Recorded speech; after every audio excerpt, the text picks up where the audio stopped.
सती जी ने सुना कि यज्ञ तो मेरे पिता का हो रहा है और सब लोग जा रहे हैं। बड़ी उत्सुकता हुई और कहा, देवादिदेव, मेरे पिता के यहां उत्सव हो रहा है, निमंत्रण नहीं आया, क्या मैं जा सकती हूं?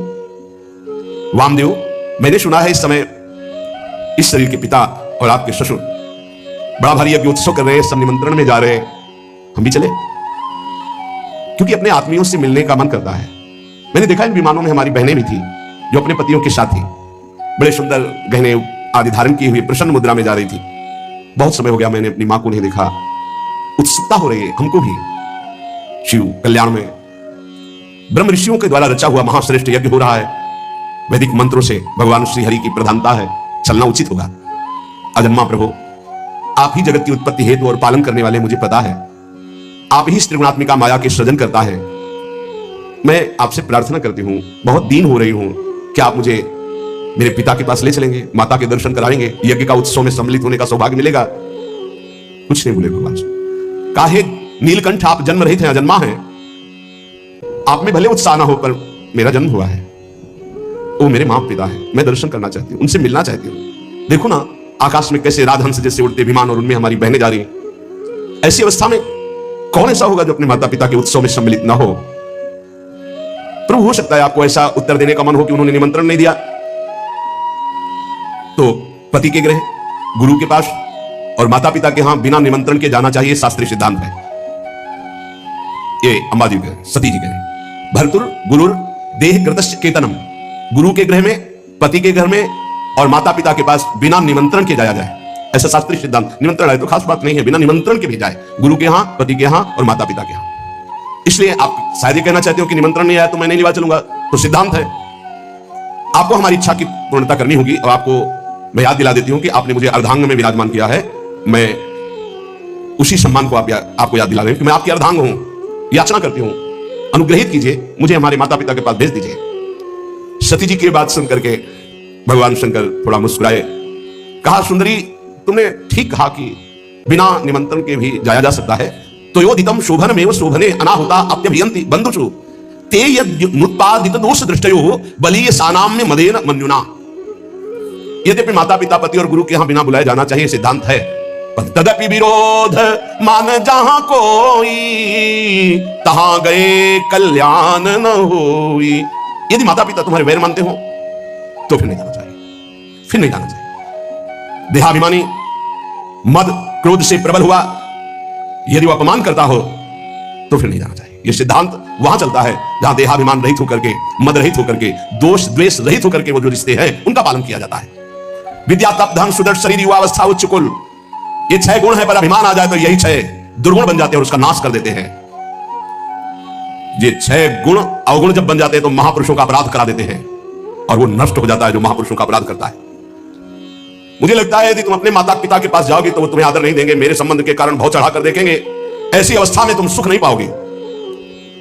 देवी, बाणों से बिन जाने पर उतनी पीड़ा नहीं होती जब परिजनों के द्वारा अपमान होता। सबसे कठिन जाति अपमान, जब अपने परिकर के, अपने प्रेमी जन, अपने संबंधी तुम्हें सम्मान नहीं करेंगे और रोष भरी दृष्टि से या उपहास करेंगे, तब तुम्हारा जीना मुश्किल हो जाएगा। इसलिए हृदय को शांत करो और इसी कैलाश में ही रहो। सती जी को भगवान शिव की बात अच्छी नहीं लगी। क्यों? क्योंकि ममता जागृत हो गई तो ममता रतसन ज्ञान कहानी फिर नहीं समझ में आती। मानो सती जी ने कहा कि अगर आप एक बार खड़े होकर प्रणाम कर लेते हमारे पिता को तो समस्या ही नहीं होती, पूरा झगड़ा इसी से तो हुआ। भगवान शिव अंदर की बात जान कहते, सुंदरी, तुम ये कह सकती हो कि परमोन्नति को प्राप्त दक्ष प्रजापति पद पर जब विराजमान थे तो आप खड़े होकर प्रणाम क्यों नहीं किया? तुम मेरी आश्रिता हो इसलिए मैं तुम्हें बता रहा हूं, ये खड़े होना, हाथ जोड़ना, प्रणाम करना, नमस्कार करना देहाभिमानियों का व्यवहार है। ब्रह्मबोध संपन्न महापुरुष उसी आत्मस्वरूप वासुदेव का सम्मान करते हैं, बाहरी प्रक्रिया नहीं। अहंकार का पोषण अहंकार शून्य महापुरुषों के द्वारा नहीं होता। इसलिए मुझे लगता है तुम्हें नहीं जाना चाहिए। सुमध्य में ये नम्रता दिखाना, प्रणाम करना, हाथ जोड़ना, ये केवल व्यवहारिक क्रिया है। अगर अंदर के वासुदेव को नहीं पहचानता तो सब नाटक हो जाता है। तत्वज्ञानियों द्वारा उसी आत्मस्वरूप वासुदेव का सम्मान होता है, बाहरी देहाभिमानी का नहीं। विशुद्ध अंतःकरण का नाम वासुदेव है, अपने स्वरूप में स्थित होना सबसे बड़ा सम्मान है। ये भगवान ज्ञान स्वरूप शिव का, मैं उसी वासुदेव में निरंतर स्थित रहता हूं, इसलिए न किसी को नमस्कार न किसी को प्रणाम। इसलिए अगर तुम्हें लगता हो कि मैंने तुम्हारे पिता का अपराध किया तो बिल्कुल नहीं। मैं देहाभिमानी को प्रणाम नहीं करता, देह में विराजमान उस आत्म तत्व को नमस्कार करता हूं और वो मैं हूं। इसलिए किसको नमस्कार? कौन? इस समय सती जी को अच्छा नहीं लगता है, ध्यान दिया। व्याकुलता देखिए, यदि तुम मेरी बात नहीं मानोगी और जाओगी तो संकेत में बता देता हूं ये तुम्हारे लिए बहुत ही हानिकारक होगा, क्योंकि जब प्रतिष्ठित व्यक्ति की आत्मीजनों के द्वारा अप्रतिष्ठा होती है, अपमान होता है, तो उसकी तत्काल मृत्यु का कारण बन जाती है। वो संकेत में बता दिया। भगवान शंकर शांत हो गए। ये देखकर सती जी को बिल्कुल अच्छा नहीं, खड़ी हुई। एक बार देखती भगवान शंकर की तरफ, अगर मैं जाती हूं तो ये रुष्ट हो जाएंगे, क्योंकि आज्ञा नहीं। एक तरफ विमानों की तरफ नहीं जाती हूं तो माता का दर्शन कैसे होगा, कैसे सुहृदजनों से मिलूंगी। बार बार एक क्रास चिंतन हुआ, हृदय चंचल हुआ। भगवान शिव की तरफ रुद्र दृष्टि से देखा और आंसू भी आ गए। इन्होंने आदेश क्यों नहीं किया, समझ नहीं पा रहे अम्बा। भगवान शिव कह रहे हैं जब प्रतिष्ठित व्यक्ति की अप्रतिष्ठा जहां होती है तो मृत्यु से बढ़कर दुखदायी होता है। हो सकता है मृत्यु हो जाए, इसलिए नहीं जाना चाहिए। क्रास चिंतन से ही क्रोध का भयानक स्वरूप आता है। देवी सती थर थर कांपने लगी। एक तरफ शिव प्रेम, एक तरफ माता पितृ प्रेम। रोषमरी दृष्टि से भगवान शंकर की तरफ देखा। प्रदक्षिती वैक्षत जात वे पथो, शरीर कांप रहा। रुद्र दृष्टि से देखा। शोक और क्रोध ने बेचैन कर दिया कि आपने आदेश क्यों नहीं किया।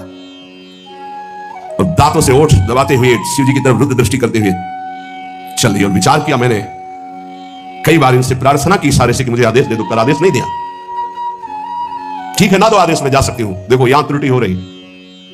सदगुरु, प्रिय प्राणपति, पूज्यजन, बिना इनकी आज्ञा के कदम नहीं रखना चाहिए। अगर आज्ञा नहीं है तो बड़ा मंगल है यदि कदम रख दोगे। लंबी लंबी सांस खींची भगवान शिव की तरफ देखा, चल पड़ी अपने पिता के घर अकेले। महादेव जी ने मणिमान नामक अपने पार्षद को बुलाया और कहा 10,000 शिव पार्षदों को साथ लो, सुंदर पालकी तैयार करो, बड़ी भारी यक्षों की सेना साथ होनी चाहिए और इनका अनुगमन करो। जाओ पीछे सती। तत्काल सुंदर पालकी की रचना सती जी को विराजमान किया। 10,000 भगवान शिव के पार्षद और हजारों की संख्या में यक्ष सैनिक, क्योंकि कुबेर मित्र हैं भगवान शिव के।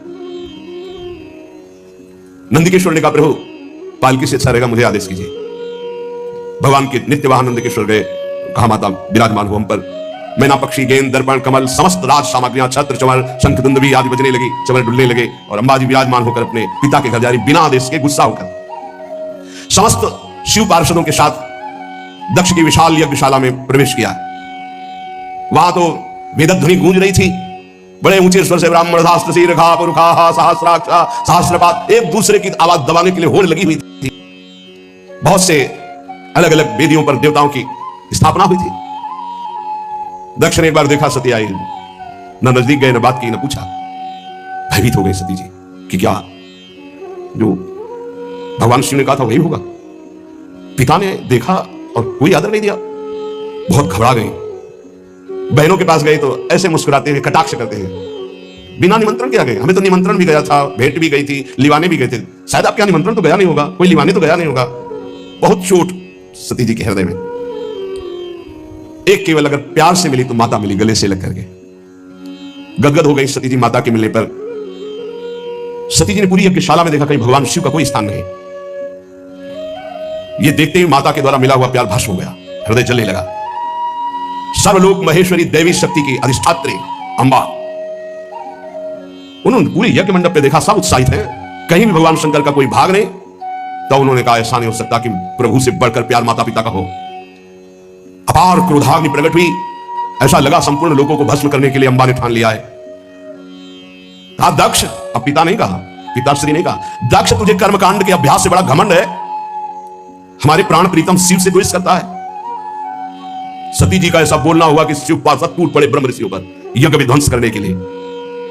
सती जी ने सबको रुको, जब तक हमारा आदेश न हो तब तक दंड किसी को मत दो।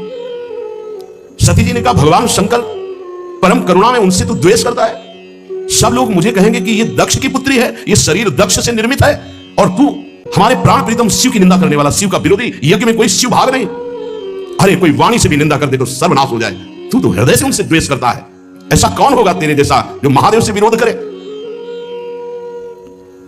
जो दुष्ट मनुष्य स्वरूप शरीर को और स्वरूप पदों को पाकर अभिमान करता है, शिव की निंदा करता है, आश्चर्य है, आश्चर्य है कि वो अपने सर्वनाश को नहीं जानता। इतने बड़े महान अपराध करने पर भी भगवान शिव ने तेरे लिए कोई दंड विधान नहीं किया। तुम महापुरुषों का निंदक, जघन्य अपराधी, दुष्ट पुरुषों में शोभा पाने वाला है दक्ष के प्रति। ये है अपने इष्ट का प्रेम शिव।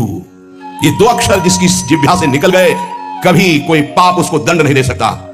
अहो ऐसे पवित्र कीर्ति देवाधिदेव महादेव शिव की तूने अपमान वृत्ति धारण की। तू अमंगल रूप है, तेरे अमंगल रूप से पैदा हुए इस अमंगल रूप शरीर को रखना मेरे लिए असह्य नहीं होगा।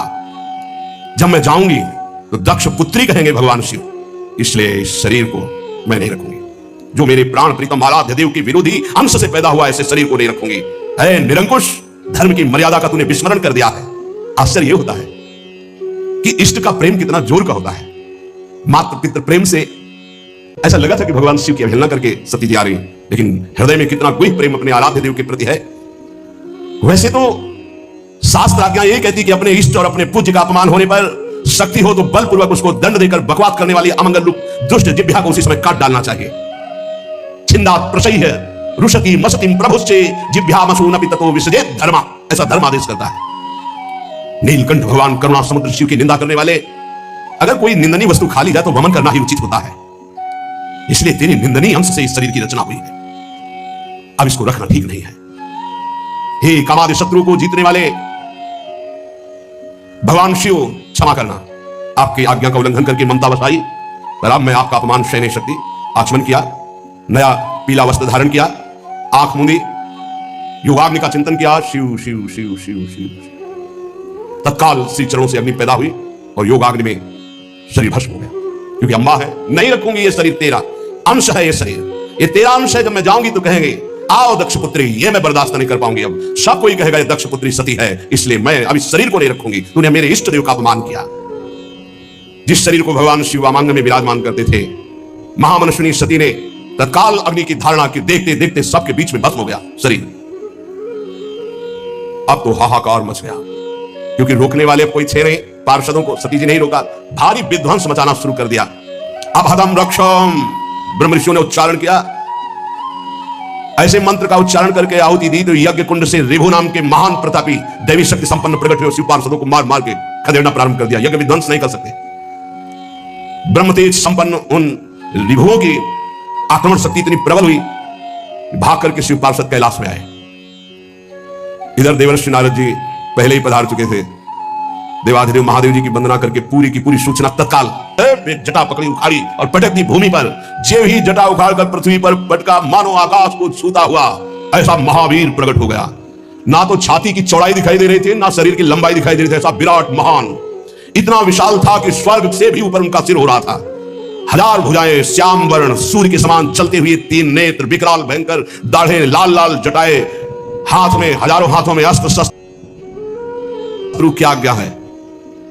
भगवान शंकर ने कहा तेरा नाम वीर रुद्र है, तू उठ, मेरे संकल्प से प्रकट हुआ है, और जा दक्ष के यज्ञ को विध्वंस कर दे। और जिन ब्रह्म ऋषियों ने हमारे पार्षदों को दंड दिया, बलात् उनको दंड देकर के यज्ञ विध्वंस करके हमारे पास आओ। देवादिदेव भगवान शंकर की आज्ञा हुई तो वीरभद्र ने परिक्रमा की और चल दिया। उस समय वो जब चरण रखता था तो ऐसा लगता था भूकंप आ गया। ऐसा महान बलशाली भयंकर सिंहनाद करता हुआ कराल त्रिशूल हाथ में लेकर यज्ञ मंडप की तरफ दौड़ा, मानो काल दंड स्वयं पधार रहा हो। ऐसी गर्जना की यज्ञ मंडप में लगा कि आकाश से बिजली टूट गई और कैलाश से गर्जना प्रारंभ की। जितने बुद्धिमान ऋत्वज थे वो तो लघुशंका जाना बोले, जाओ महाराज। वो समझ गए कि कुछ प्रसाद लंबा होगा तो 50 ब्रह्म ऋषि तो लघुशंका के बहाने निकल गए। कहां? तो इशारे की केवल जरूरत है, ब्राह्मण लोग जनेऊ पहनते ना, इसका मतलब होता है लघुशंका जाना। जो अपने तप अभिमान मंत्र बल के पार्षदों को मार के मंत्र बल से भगा दिया था, वो वहां बैठे रहे। दक्ष प्रजापति को मूर्छा से आने लगी। अब ये तो लगा है कि सती जी भस्म हो गई हैं, तो सती के पति कुछ करेंगे जरूर। संहार मूर्ति भगवान रुद्रदेव के द्वारा ये जो वीरभद्र है, प्रलय कालीन की अग्नि के समान जटाएं फहराता हुआ, हजारों भुजाओं में अस्त्र शस्त्र लिए हुए, मानो तांडव कर रहे हो भुजाओं के द्वारा, ऐसे पधारे और यज्ञ में आकर के गर्जना की, अट्टहास किया। जितने महात्मा ब्रह्म ऋषि सब बैठे थे वो सब एक दूसरे की तरफ देख रहे हो, शुरू कर दिया हरि ओम हरि ओम। वहां कुछ नहीं हो रहा है। अब पहले तो भगवान शिव ने कुछ संकल्प नहीं किया था, इसलिए दैवी रिभु प्रकट हुए। अब कुछ नहीं मंत्र से